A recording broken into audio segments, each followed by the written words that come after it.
যিনি পরম করুণাময় এবং অত্যন্ত দয়ালু।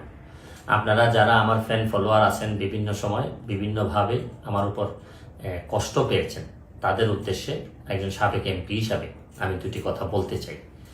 আমি আপনাদের এই সংস্কার, কোটা সংস্কার যে আন্দোলন, এই আন্দোলনে বা বৈষম্য বিরোধী ছাত্র আন্দোলন, এই আন্দোলনে কোটা সংস্কারের জন্য আমি সবসময় আপনাদের সাথে ছিলাম এবং এটাতে যারা আহত নিহত হয়েছেন তাদের পক্ষেও, এই বিচারের পক্ষেও আমি ছিলাম। কিন্তু আমার ব্যর্থতা হচ্ছে কি, আমি আপনাদেরকে বুঝাইতে পারি নাই। এটার জন্য আমি সম্পূর্ণ ব্যর্থ হয়েছি এবং আমি এই ব্যর্থ হওয়ার জন্য আমার যারা ফলোয়ার আছেন, যারা আমাকে নিয়ে প্রত্যাশা করেছেন, সবার কাছে আমি দুঃখ প্রকাশ করতেছি। আমি আপনাদেরকে আরেকটি কথা বলতে চাই। এখন যে কাঠামোগত সংস্কার আপনারা চাচ্ছেন, দেখেন এই সংস্কারের জন্য আমি বহু বছর আগে থেকেই কাজ করে যাচ্ছি। আপনারা দেখেন এই দুর্নীতির বিরুদ্ধে যুদ্ধ গত 15 বছরে আপনারা যে 2-3 জন মানুষ দুর্নীতির বিরুদ্ধে সোচ্চার ছিলেন, এর মধ্যে হয়তো আমাকে একজন আপনারা পাবেন।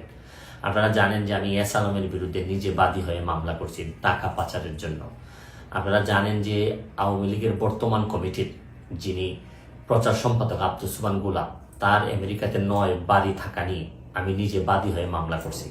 আমি পুলিশের সাবেক আইজিপি বেনজিরের বিরুদ্ধে নিজে বাদী হয়ে দুদকে মামলা করছি। মহান সংসদে আমি তার বিরুদ্ধে বক্তব্য দিছি। মতিউর যে কর কমিশনার মতিউরের বিরুদ্ধে আমি মামলা করছি। আমি সালাম মুর্শিদির বাড়ির নিয়ে মামলা করছি। আমি আপনি সালাউদ্দিন, কাজী সালাউদ্দিন যে ফুটবলের দুর্নীতি নিয়ে আমি কথা বলছি। ওসি মুয়াজ্জেমের বিরুদ্ধে আমি নিজে মামলা করছি, করে তার 8 বছরের সাজা হয়েছে ডিজিটাল নিরাপত্তা আইনে। আপনারা জানেন যে জীবনে যত ঝুঁকি ছিল, আপনারা জানেন যে এই কোটা আন্দোলন শুরু হওয়ার 2 সপ্তাহ আগে আমি প্রেস কনফারেন্স করে বলতে বাধ্য হয়েছি, আমি জিডি করছি যে আমার জীবনের উপর হুমকি আছে এইসব দুর্নীতির বিরুদ্ধে প্রতিবাদ করতে গিয়ে। সুতরাং আমি এই যুদ্ধে সবসময় চেষ্টা করছি।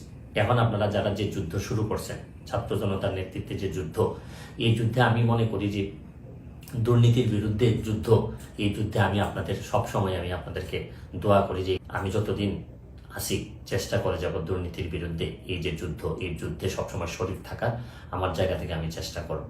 এই বলে আজকের মতো বিদায় নিচ্ছি। ভালো থাকুক আমার বাংলাদেশ, ভালো থাকুন সবাই। ধন্যবাদ।